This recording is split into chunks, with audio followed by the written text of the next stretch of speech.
Pakinggan natin ang sinabi ng isang babae na ito patungkol sa terminal dito sa Davao City.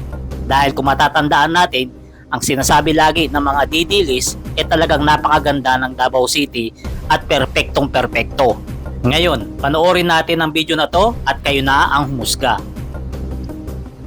Guys, I am right here. Nandito po ako sa Ecoland Terminal in Davao City. That accordingly, they are claiming that the best. Look at the upuan. Ha? The last time, ito po ang the best. Okay? So, iikot natin ha. Hindi ko maiwanan yung bag ko just because may ordinansa that if you're gonna leave your bag, tawag nito, penalty ng 5,000. So, ganyan po kalinis. My God. Ganyan. May nakita pa akong supot-supot but it's kind na malayo na sa bag ko. Okay. Ikutan natin talaga. So, ganyan po. Ganyan po ang sistema ng ating terminal. So, sabihin mong sinungaling si bruha. Oo po ka dyan.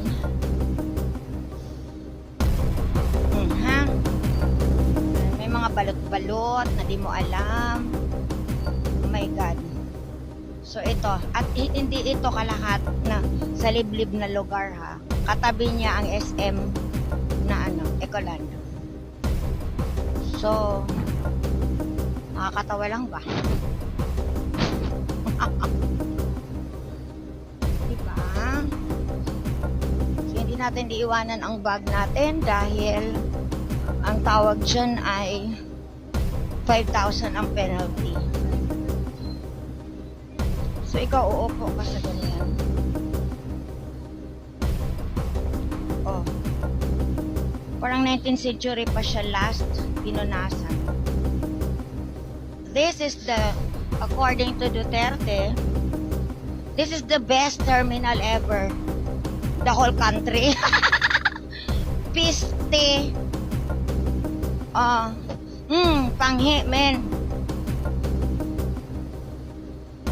Diba?